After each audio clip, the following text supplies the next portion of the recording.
I switched dynos. Unfortunately, our dyno pack is playing up. It's making the crazy lines and graphs, and it's just not good for tuning when your tool is not working properly. Great example actually how you can take one car from one dyno to the other on the same day, give you a different power figure. It makes more horsepower but way less torque on this dyno.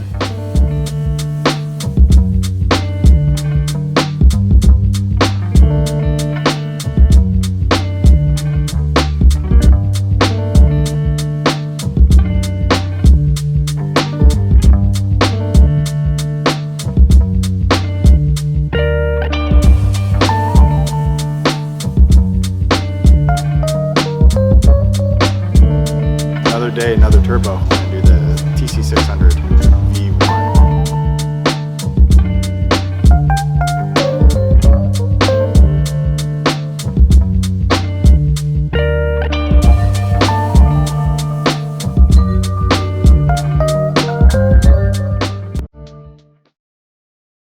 I thought it was supposed to be an easy turbo swap. Now what? Oh. I'm gonna upgrade the charge pipes because the outlet on the Turbo Concept turbo is slightly bigger than the stock charge pipe. And honestly, with a turbo of this size, that stock charge pipe is probably a restriction anyway. So we'll just pop some bigger ones in and keep on going.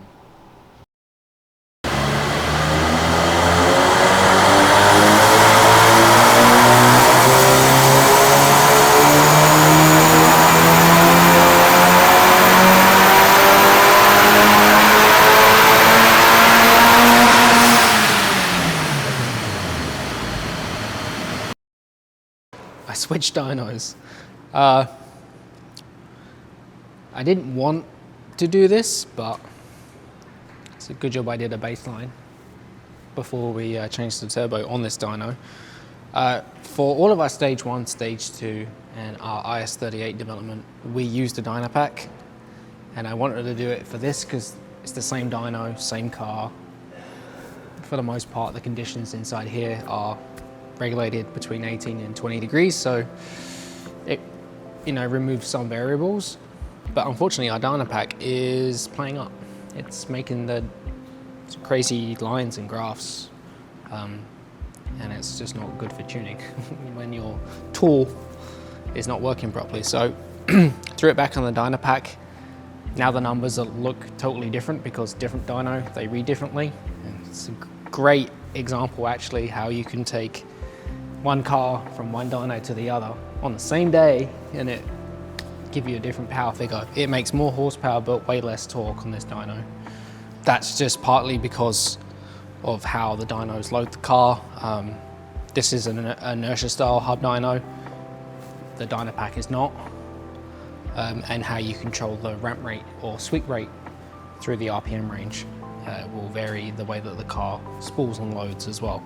So I did a baseline with this turbo on a file just before I had some lunch, trying to get the same characteristics of the sweep rate and trying to get the spool in the same ballpark, because I know on the dyno pack it will spool up around 3100, 3200 RPM.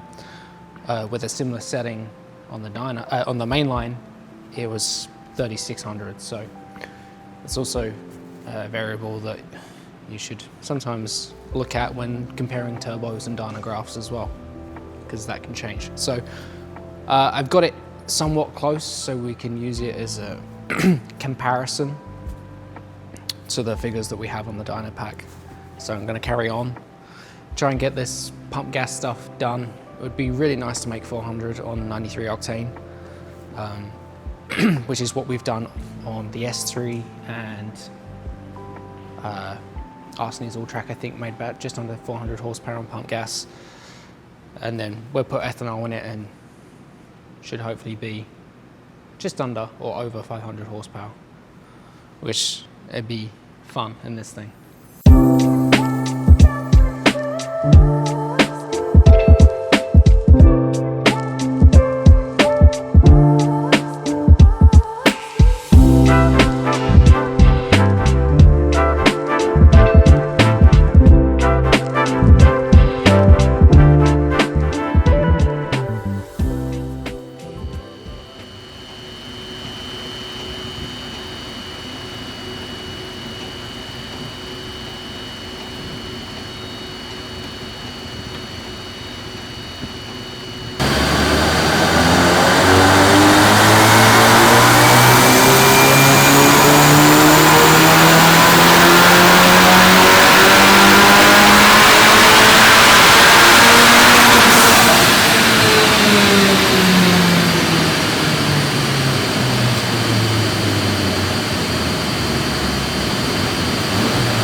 we're finished.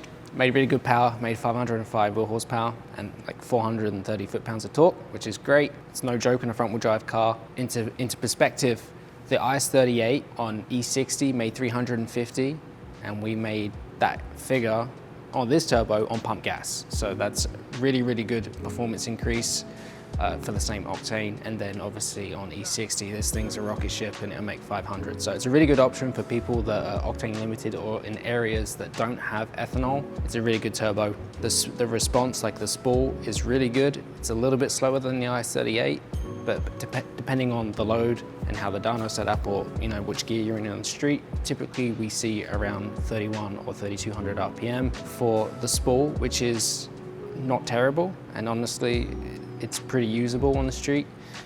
Anything that's bigger is going to be 3500 or 4000, which is kind of a bit too laggy in my opinion. As you can see, we made this power on the stock airbox, which is, most people will be like, oh, you need an intake. You don't. The airbox flows enough. The only thing that we've done is remove the snow grate, put like a panel filter in there, like a high flow one, and a silicone hose to the turbo inlet. On this turbo, it has its own inlet, but that is a restriction if in like an IS38. Obviously, it doesn't sound as good, but all I really care about is the performance. And this turbo sounds awesome, by the way.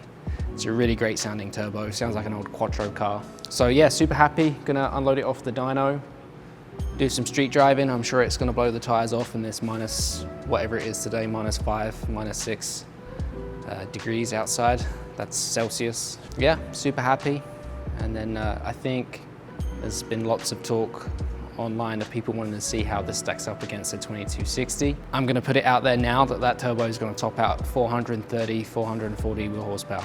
It doesn't spool any better than this. So really love our Turbo Concepts turbo. They perform so well. We've got 9 seconds on the same turbo in the S3, which made 570 horsepower. Yeah, it's a really great option, and people should really think about switching to this.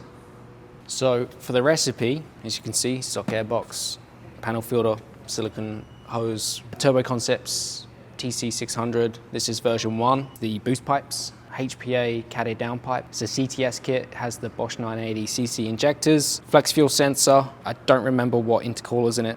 It's probably the Wagner from the S3. It's a stock catback, stock resonator, and it makes 500 horsepower. I mean, you don't have to spend lots of money to get that amount of power. You just have to buy the parts wisely and stop wasting money on hot air intakes. They might look cool, but they don't really do much for performance, as you can see. Low pressure pump, that's also needed, but that's part of the CTS kit. It's a Hellcat 535 in this one, which has the no check valve. So that's it, really. All right, we're done. Made some really good power. I'm just gonna wait. The boss is coming through.